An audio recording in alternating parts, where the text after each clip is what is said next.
Bonjour, mes très chers frères et sœurs. Bonjour mes amis, bonjour à tout le monde. Je viens encore vous saluer et je vous dis bonjour encore ces journées. Ce qui est comme d'habitude, on est toujours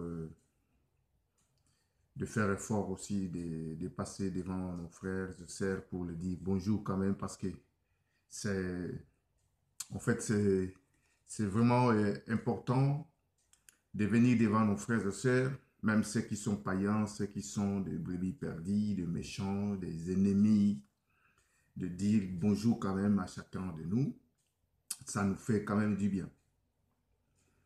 Par rapport de ce travail que nous sommes en train de faire, nous sommes toujours obligés, c'est un devoir comme moi je peux dire, c'est un devoir que Christ nous a laissé à nous, de dire bonjour, de saluer les uns et les autres. Surtout, de fortifier les uns et les autres dans l'amour du Seigneur. Je suis venu encore devant vous, excusez-moi, de vous saluer et de vous passer un petit message aujourd'hui. Et ce message, ça peut nous faire une petite réflexion, de connaître ces temps que nous avons maintenant. Nous avons, nous sommes dans un moment qui est un moment vraiment difficile à comprendre la sainte doctrine de Christ, à accepter. Nous sommes dans un moment que les gens ne peuvent pas accepter la sainte doctrine parce que pour eux, ça peut être, je peux dire, lourd. Ils ne peuvent pas la supporter. Nous sommes dans un moment de signe de fin des temps. Même si les gens les refusent, même si les gens ignorent, même si les gens font hypocrisie, même si les gens refusent. Mais en coulisses, quand nous sommes seuls à la maison, et nous sommes en train de réfléchir que les temps que nous sommes en train de voir maintenant, franchement, pour nos croyants, c'est la folie pour eux. Pour ceux qui ne croient pas, ceux qui ne sont pas chrétiens, c'est la folie pour eux. Ils ne comprennent pas, ils sont en train de demander beaucoup de choses. Pourquoi ça? Pourquoi ce moment-là? Pourquoi il y a ça? Pourquoi il y a ça? Mais pour ceux qui sont chrétiens, moi je vous dis la vérité, ce n'est pas étonnant pour nous. Parce que nous avons la parole de Dieu. Je ne pourrais pas être étonné quand je vois beaucoup de choses. Je vois des abominations dans l'assemblée de Dieu, soi-disant ce que les gens disent. Je vois l'abomination partout. Je vois comment les infiltrés, ils sont au milieu de nous, ils sont sortis de nous, mais ils ne sont pas de nous. Moi, ça ne m'étonne pas parce que j'ai la parole sur moi. Même si je ne le connais pas à 100%, parce que personne ne peut connaître la parole de Dieu à 100%. Si ce n'est pas le Saint-Esprit qui nous donne un peu ces moyens de comprendre la parole. Et quand je suis en train de vous parler de ces problèmes, ce n'est pas dit que moi je suis plus que vous. Je suis toujours devant vous. Je peux dire à d'autres termes, je peux dire, je sonne la trompette. Si je peux dire ça, je sonne la trompette pour ceux qui sont en train de dormir, pour ceux qui sont en train de ronfler, pour ceux qui sont en train de marcher comme des chiens, les aveuglés, le brebis perdu, afin qu'ils se réveillent un peu. Le monde va mal pour ceux qui vont se périr. Parce que la terre est souillée. Le péché est rentré partout. Le monde va mal. Mais pour ceux qui sont chrétiens, nous avons, comme on dit, la discernement, c'est donc que Dieu nous a donné l'observation. Nous réservons nos vies nous-mêmes, nous préservons nos vies nous-mêmes, parce que nous ne sommes pas des naïfs. C'est là que j'aime bien ces passages que Jésus nous a parlé dans le livre de Matthieu chapitre 10, verset 16. Il a dit, vous êtes mes brebis, je vous ai envoyé au milieu des loups. Donc cela veut dire que Jésus, il a dit que nous sommes les brebis de lui, il nous a envoyés au milieu des loups. Il a dit, soyez prudents comme les serpents, humbles, simples comme colombes. Alors, le brebis de Jésus, nous savons déjà ce qui sont des mauvais, de méchants, nos ennemis, les agents des diables, ceux qui travaillent dans les loges. Nous connaissons toutes ces choses. Parce que, pourquoi nous connaissons ça? Parce que l'Esprit de Dieu a témoigné à notre esprit que nous sommes enfants de Dieu. Et c'est là que devant les infiltrés, devant les faux prophètes, les faux prophétesses, les faux pasteurs, les faux évangiles, la fausse doctrine, moi je ne pourrais pas être étonné parce que j'ai les dons de discernement que le Seigneur Dieu m'a donné à moi. Par la grâce de notre Seigneur et Sauveur Jésus-Christ de Nazareth. À lui soit la gloire dans les cieux et sur la terre, siècles des siècles. Mon sujet aujourd'hui, c'est pour vous dire de tout ce que nous voyons aujourd'hui, des faux prophètes. Il y a un autre, les gens viennent de distribuer leurs vidéos partout. Soi-disant, ils viennent de ressusciter quelqu'un. Moi, je crois au miracle de Jésus. Parce que Jésus nous a parlé dans Marc chapitre 16. Il a dit, voici le miracle qui accompagnera ceux qui ont crié à mon nom. Donc ça, je suis d'accord avec le miracle. Je crois au miracle et j'ai la foi au miracle de Christ. Mais ce que nous voyons maintenant, ce n'est pas des miracles. Ça, c'est une fausse miracle, fausse ressuscité. Si quelqu'un a besoin d'avoir, il voulait comment je peux dire un mot français? La personne a besoin de que les gens fassent une remarque en lui. Parce que c'est les gens qui veulent être élevés. Mon français c'est célébrer. Tous ces genres de prophètes-là, je n'ai pas besoin de citer les noms de ces prophètes parce que tout le monde y sait à qui que je parle. Même là où la ville que moi j'habite, il y a beaucoup de prophètes. Il y a des fausses prophètes, il y a des faux pasteurs. Mais moi, je n'ai pas eu ici mon mandat d'être chrétien, de citer les noms des uns et les autres. Ça, ce n'est pas mon devoir, moi. Mais le problème, c'est quoi? Quand les gens voient des abominations dans l'assemblée, où les gens disent que l'église de Dieu, moi, je pense que ce n'est pas, d'abord, je ne dis pas ce n'est pas les fautes des faux pasteurs, les faux prophètes. Moi, je donne ces fautes-là aux brebis qui sont devant. Ne se trompez pas parce que vous voyez tout le monde, ils sont là. Non, il y a des agents de ces prophètes. Il y a des collaborateurs de ces prophètes qui sont là-bas, qui ont rempli les salles. J'aimerais bien que nous parlons d'abord de la Bible.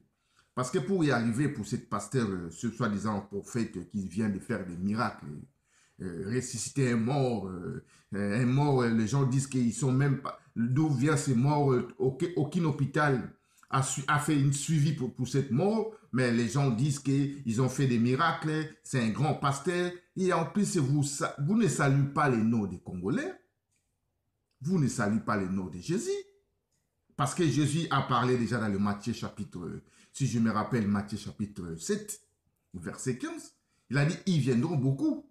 Ils viendront beaucoup de faux prophètes.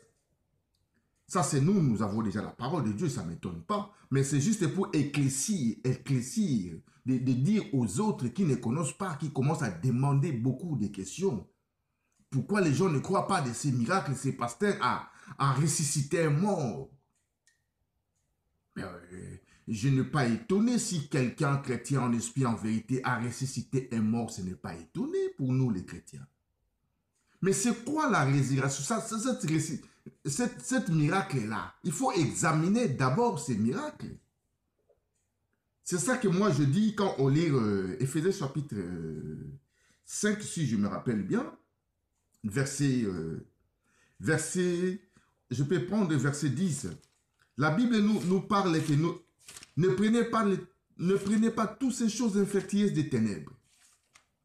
Ne prenez pas toutes ces choses infectieuses des ténèbres, mais plutôt condamnez-les, car il est honteux de vous dire ce qu'ils feront en secret. Si vous avez le temps, vous pouvez lire Éphésiens chapitre 5, verset 10 ou 9 à 12. Parce que nous, quand je vois, toi tu me dis que tu es prophète, vous n'enseignez pas la parole de Christ. Vous ne donnez pas le fondement de la parole. Vous n'enseignez pas la sainte doctrine. Mais vous parlez que des miracles.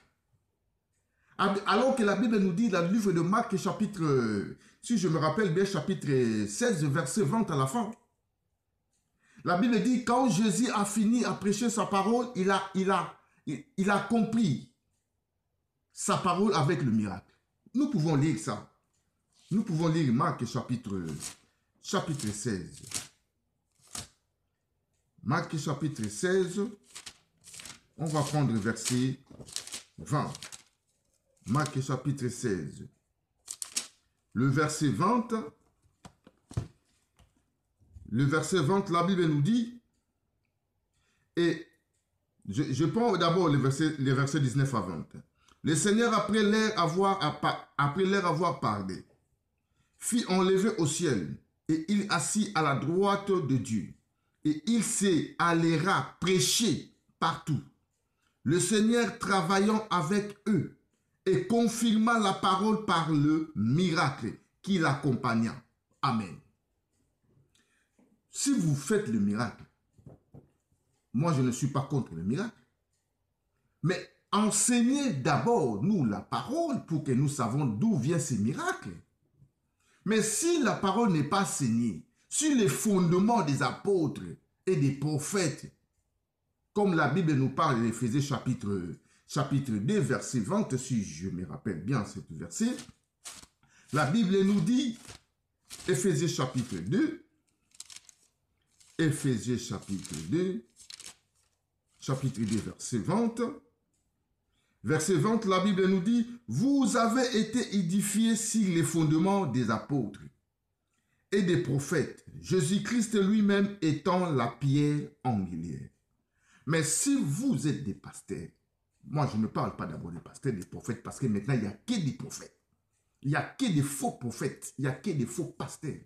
Ça ne m'étonne pas moi. Moi j'ai la parole de Dieu. Le problème que toutes ces relations que vous faites émotionnellement, c'est là qui va vous ramener dans la perdition, en enfer. Parce que vous ne voulez pas écouter ce que nous sommes en train de vous dire. Nous ne sommes pas contre leurs richesses. Nous ne sommes pas contre leurs biens. Ça, c'est leur vie. Mais nous parlons de la sainte doctrine. On ne peut pas faire le miracle si nous ne présentons pas la parole de Dieu. On ne peut pas faire le miracle si nous ne donnons pas le fondement biblique, la sainte doctrine. Chez nous, au Congo, on dit ça, Moboko. Prêcher Jésus, et puis le miracle accompagnera la parole. C'est ça que Jésus a dit dans le Marc chapitre 16, verset 15, si je me rappelle. Voici le miracle qui accompagnera ceux qui ont crié à mon nom. Donc cela veut dire, quand je présente les Écritures, je mets les Écritures, je mets les fondements, je prêche en esprit en vérité, et voici le miracle qui accompagne la parole. C'est ça que Marc chapitre 16, verset 20, la Bible dit, quand Jésus a fini à prêcher la parole, il a compris la parole à son miracle. Le miracle a accompagné la parole. Lisez-vous la parole de Dieu. Comment tu peux ressusciter un mort? Dans l'église, on te ramène un mort dans l'église, soi-disant. Pourquoi vous n'allez pas dans le morgue? Parce que dans le morgue, Vous pouvez aussi ressusciter. Le mort, il y a des morts qui sont là-bas, ils peuvent bénéficier de votre miracle. Parce que Dieu ne fait pas exceptionnel des gens. La Bible nous dit quand Jésus était ressuscité, tous les gens qui étaient dans les sépulcres, il était ressuscité aussi. Jésus, il était ressuscité et les morts qui étaient morts, ils ont bénéficié de cette résurrection des morts à cause de Jésus. Mais si vous êtes des vrais prophètes, on ne peut pas vous ramener la mort dans l'église locale. Allez vous ressusciter le mort dans le comment on appelle ça, dans les morgues. Là où nous pouvons croire qu'il y a des suivis de ces morgues, il y a des médecins qui sont là, ils ont témoigné, ça fait longtemps que le monsieur il est mort, ou la dame il est mort, on lui a mis dans les morgues. Et vous, comme vous êtes prophète de Dieu, en esprit en vérité, et vous venez faire le miracle afin que le mort ressuscite. Mais il n'y aura pas seulement qu'une seule mort qui va se ressusciter là-bas. Et d'autres, ceux qui sont là-bas à côté, ils vont bénéficier. Mais comment vous faites le miracle? Comment vous faites le miracle? Comment vous faites le miracle? Vous faites le miracle. On vous ramène la mort dans l'église. Mais à l'hôpital, vous ne visitez pas les malades. Les handicaps, vous ne les visitez pas. Mais on vous ramène.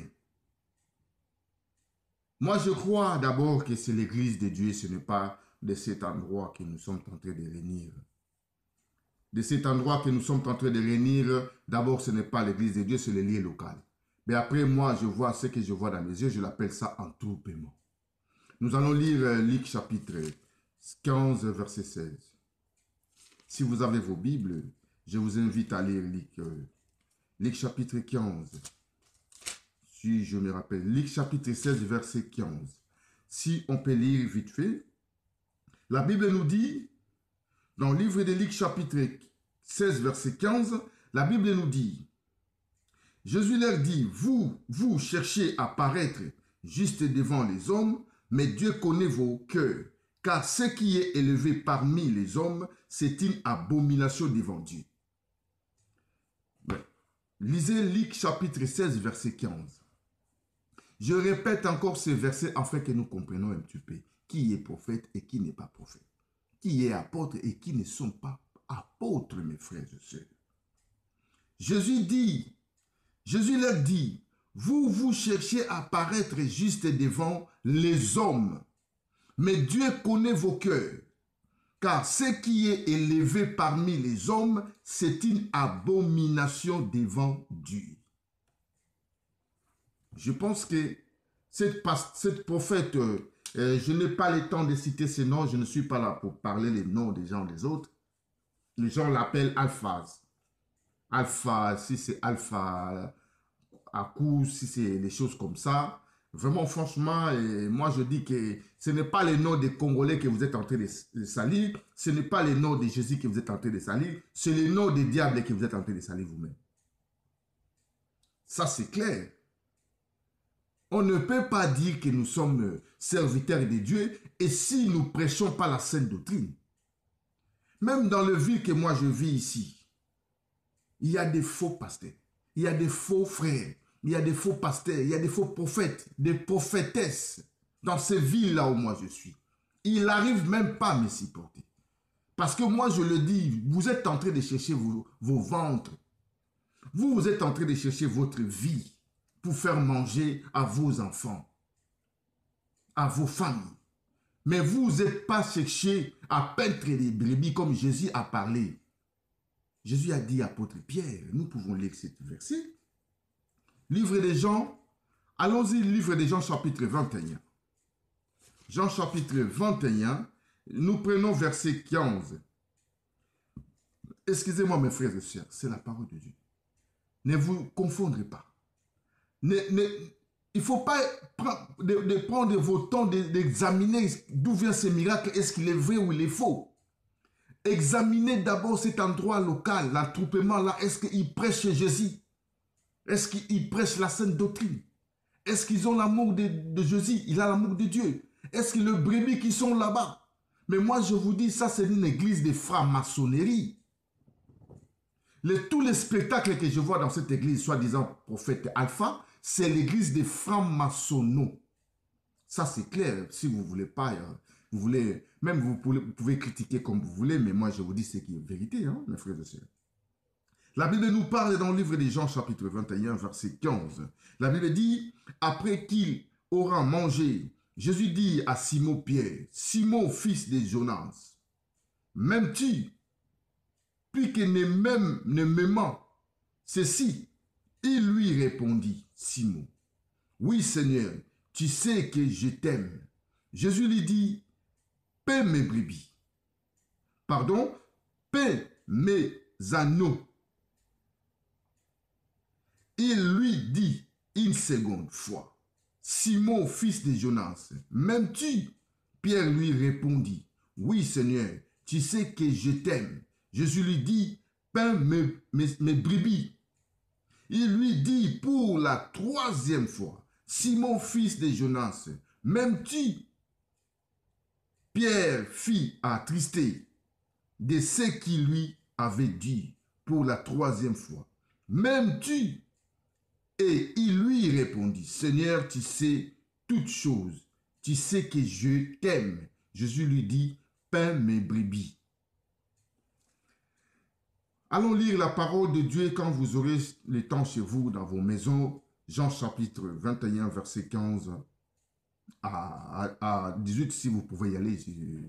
Moi, c'est juste vous dire qu'on ne peut pas avoir l'assentiment dans un endroit où la personne, il est en train de détruire l'âme. Pas vos vies d'abord, l'âme, âme. La Bible dit la foi vient à ce qu'on attend. Et ce qu'on attend vient de la parole de Dieu. Mais si on vous dit sortez au milieu de cet homme, vous vous dites où on peut y aller encore. Mais moi je pense que si l'église de Dieu est le bâtiment, là vous êtes en dehors du corps du Christ. Alors que l'église de Jésus, ce n'est pas des bâtiments, c'est en nous. C'est ça que 1 Corinthiens chapitre 6, verset 18, la Bible nous dit. Vous ne savez pas que vous êtes le corps des temples du Saint-Esprit, le temple de Dieu. Vous ne savez pas que vous êtes les temples du Saint-Esprit. C'est ça l'église. Mais aujourd'hui, vous voulez pas écouter ce qu'on vous dit. Et vous voyez que ces faux prophètes, ces faux bishops, soi-disant, ils changent encore les noms. Et les prophétesses, il y a plusieurs des noms. Il y a d'autres, on l'appelle même les révérends. Mais quand vous savez qu'il n'y a pas fondement biblique, il n'y a pas les enseignements bibliques, il n'y a pas d'évangile de Jésus, mais pourquoi vous êtes toujours là? Moi, ça m'étonne. Ça m'étonne de voir des choses comme ça. Ça m'étonne de voir les gens, ils critiquent. Mais ils critiquent, mais ils sont toujours là. Je ne peux pas critiquer la personne que je suis toujours à côté de lui.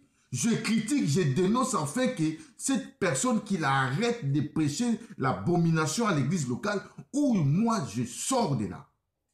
Il y a des choses. Il y a des choses différentes. Je critique en fait que tu arrêtes. Je dénonce en fait que tu arrêtes. Si tu n'arrêtes pas, c'est à moi de sortir au milieu d'eux. C'est ça le problème. Même si nous lisons 1 Corinthiens chapitre 5, si je prends peut-être 1 Corinthiens chapitre 5, je pense que Jésus dit, dans 1 Corinthiens chapitre 5, je vais lire la Bible. Dans 1 Corinthiens chapitre 5, je prends verset 9. Ici l'apôtre Paul qui dit, je vous ai écrit dans ma lettre de ne pas avoir des relations avec des impudiques, non pas d'une manière absolue, avec les impudiques de ce monde ou avec les équipides et les ravisseurs ou avec les idolâtres. Autrement, il vous faudra sortir du monde. D'abord, si je prends le point ici, là, autrement, il vous faudra sortir du monde. Cela veut dire quoi? Il va vous ramener. Il va vous ramener vos âmes en enfer. Donc cela veut dire il va vous contaminer de ne pas penser de Christ, de ne pas avoir le mémoire de Christ, de ne pas marcher selon le Saint-Esprit. Autrement, il vous faudra sortir du monde. Mais maintenant, ce que je vous écris, c'est de ne pas avoir des relations avec quelqu'un qui se nomme frère. Mais moi, je pense qu'on ne peut pas ignorer la Bible. Je ne parle pas que je ne suis pas plus que... Moi, je dis toujours dans mes vidéos, je ne suis pas plus que les gens, les uns les autres. Partout, je me suis allé prêcher la parole, prendre le suivi des uns les autres. Je dis, mais nous tous, on est en train de faire effort de ne pas y aller gauche à droite. Parce que c'est un fardeau. 1 Corinthiens chapitre 16, verset 22, la Bible dit, celui qui n'aime pas Jésus-Christ, qu'il soit anathème. Si tu n'aimes pas Jésus-Christ, ne prends pas la parole de Jésus de parler de fausses doctrines. Il ne faut pas blasphémer la parole de Dieu. Faites ta vie. Faites vos vies. Laissez le brebis de Dieu en paix. Écoutez ces fardeaux que Jésus a parlé à l'apôtre Pierre dans le livre de Jean chapitre 21, verset 15 à 18. Il l'a appelé 3 fois pour insister. Jésus l'a insisté de paître mes brebis. Il a dit, tu m'aimes. Quand tu aimes Jésus, tu dois paître les brebis de Jésus parce que Jésus est mourir pour ces brebis-là. Allez vous lire 1 Corinthiens chapitre 8. Avant dernier verset, vous allez voir. Les gens ils sont en train de... Je sais pas. Je sais que vous avez vendu vos âmes au diable. Ça, je sais. Vous n'êtes pas des prophètes. Vous n'êtes pas des pasteurs. Vous n'êtes pas des chrétiens. Un brebis de Jésus-Christ, il ne peut pas tarder là où vous êtes. Il peut être envoûté de rester quelque temps. Mais après un moment, Jésus, il va le récupérer. De le faire sortir au milieu des loups. Vous êtes les vrais des loups. Vous êtes en train de détruire. Vous ne détruisez pas l'église locale, l'endroit, le lieu local. Mais vous détruisez les âmes que Jésus a mouru à la croix pour ces âmes. Vous dites que vous êtes des pasteurs. Vous êtes des chrétiens. Vous êtes des évangélistes, des apôtres. Mais quand on parle de Éphésiens chapitre 2, Éphésiens chapitre 2, verset 20, moi, c'est ça que moi je voulais vous dire, si vraiment que vous êtes des apôtres, si vraiment vous êtes des vrais pasteurs, si vraiment vous êtes des vrais prophètes, un prophète de Dieu, ce n'est pas foule que vous avez. Un prophète de Dieu, c'est la personne qui annonce l'oracle devant les autorités. C'est une personne qui ont peur de rien. C'est une personne qui parle de la vérité en esprit, en vérité, comme de Moïse, comme de Joseph. Il y a des prophètes, mais ça c'est quoi on voit maintenant. Mais nous, on est en train toujours de sonner trompette, afin que les autres comprennent ce qui est le vrai prophète et ce qui est le faux prophète. Ce qui est le faux prophétesse, si tous les prophétesses, ils sont beaucoup nombreux maintenant. Ils ont nié la parole de Dieu. Ils ont nié même Jésus. Il est en train d'enseigner la parole de l'abomination dans l'église, soi-disant qu'ils sont des prophètes, prophétesses, pasteurs, apôtres, des mamots. Je vais lire Éphésiens chapitre 10, verset 20. J'aime bien cet verset. La Bible dit, vous avez été édifiés sur les fondements des apôtres et des prophètes. Jésus-Christ lui-même étant la pierre angulaire. Édifié. Vous étiez édifiés sur les fondements des apôtres. Mais maintenant, vous êtes en train de donner quoi? C'est quelle parole que vous donnez à l'église locale? Je ne comprends rien du tout. Alors, on peut lire Tite. J'aime bien qu'on lit Tite. Tite chapitre 1, verset 9. Je prends la parole. La Bible nous dit, excusez-moi, la Bible nous dit, Tite chapitre 1, verset 9, la Bible dit, attaché à la vraie parole. tel qu'il était enseigné, afin d'être capable d'exhorter selon la sainte doctrine et de réfuter les contradicteurs. Frères, c'est si vraiment vous dites que vous êtes des chrétiens. Moi, je ne pense pas, si je ne suis pas chrétien, je ne peux pas annoncer aux autres que je suis chrétien, c'est une identité.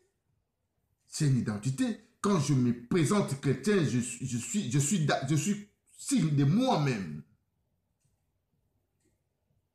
Ma conviction, je suis signe de moi que je suis chrétien, je me présente mon identité. Et ma vie est digne devant Dieu. Ma vie adore Dieu. Ma vie soit chaque jour une parfaite de bonne odeur devant Dieu. J'ai aussi de mes faiblesses. Dieu connaît mes faiblesses. Dieu connaît mes erreurs. Dieu connaît même le péché quand je tombe. Parce que la Bible nous dit dans le livre de Romains chapitre 8, toutes choses concourent bien ceux qui aiment Dieu. Nous sommes en train d'y aller. Tous ces combats spirituels, tous ces combats physiquement, toutes ces fausses accusations, les insultes, toutes les tribulations, nous sommes chrétiens, nous restons chrétiens, nous mourrons chrétiens. Je n'ai pas peur de vous dire. Si tu m'approches, tu n'es pas chrétien, je vais te dire. C'est mieux que je prêche les païens parce que moi j'aime bien de prêcher les païens comme apôtre Paul a dit. Je suis évangéliste de païens par la grâce de Jésus-Christ. Mais si tu me dis que tu es chrétien, je vois que tu fasses les choses. Ce n'est pas la vie chrétienne. Mais je vais te dénoncer, ça c'est clair. Parce que 2 Corinthiens, si je me rappelle, 2 Corinthiens chapitre 5, verset 15, la Bible dit, l'homme spirituel juge de tout et lui-même n'est pas jugé à qui que ce soit. C'est ça que moi je vous dis.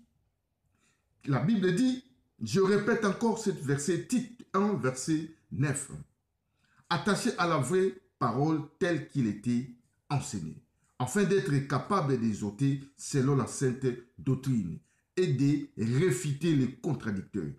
Il y a en fait, surtout parmi le circoncis, beaucoup de gens rebelles des vains discourants et des séducteurs auxquels il faut fermer la bouche.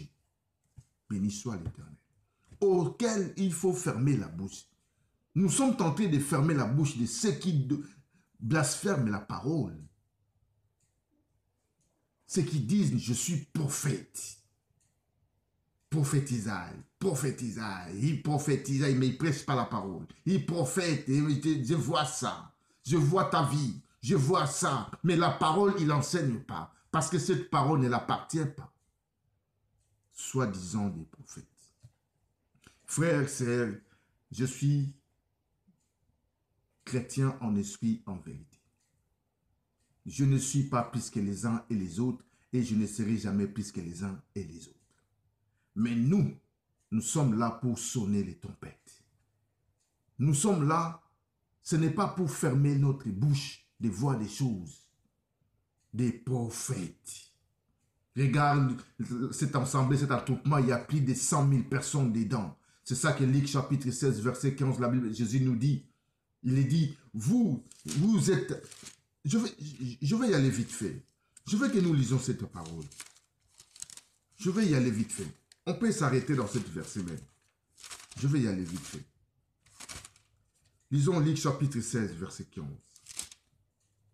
Luc chapitre 16, nous prenons verset 15. La Bible nous dit, Jésus leur dit, vous cherchez à paraître juste devant les hommes. Mais Dieu connaît vos cœurs. Car ce qui est élevé parmi les hommes, c'est une abomination devant Dieu. Dieu ne nous a pas envoyé d'avoir des jarres, des églises comme ça, 100 000 personnes dedans. Dieu nous a envoyé, Jésus nous a dit, allez partout dans le monde entier, prêche ma parole. Faites mes disciples. C'est lui qui croira en moi, qui sera baptisé, qui sera sauvé. Et quand même, si vous lisez l'histoire de Salomon pour construire l'église de Dieu, vous savez comment Salomon, il pensait combien de temps de faire. Ils ont cherché moyen, l'intelligence, la sagesse pour construire la maison de Dieu. Salomon, il était fatigué. Du coup, Salomon, qu'est-ce qu'il a dit? Il a dit, Seigneur, nous savons bien que tu n'habites pas dans la maison faite de mains d'hommes. Exaucez-nous partout là où nous sommes. Si Jésus avait parlé dans Matthieu chapitre 24, et les constructions, ils ont dit, détruire ça, je vais construire ça dans 3 jours. C'était juste pour les faire montrer que ce n'est pas ça l'église de Dieu. C'est nous l'église de Dieu. C'est nous l'église de Dieu. C'est nous. Mais si vous ne voulez pas nous écouter, on n'oblige à personne de nous écouter. On nous dit seulement. Mais ce n'est pas obligatoire de nous écouter. Mais si ton oreille a écouté ce que nous sommes en train de dire, est-ce que tu es chrétien? Est-ce que le salut de Dieu est sur toi? La grâce de Dieu est sur toi? Est-ce que vraiment la vie chrétienne, comme on dit que la vie chrétienne, ce n'est pas une religion, c'est une mode de vie? Tu ne peux pas me suivre. Nous tous, on doit suivre Jésus avec sa parole. Son Esprit Saint est en nous. Nous sommes en train de persévérer. Persévérer. Même si on tombe, on se lève. On continue. On se répand. On continue. Je vais lire Éphésiens chapitre 5. Je vais lire encore Éphésiens chapitre 5, peu de temps que nous avons. Éphésiens chapitre 5, la Bible nous dit. La Bible nous dit dans le livre d'Éphésiens chapitre 5. Je prends verset.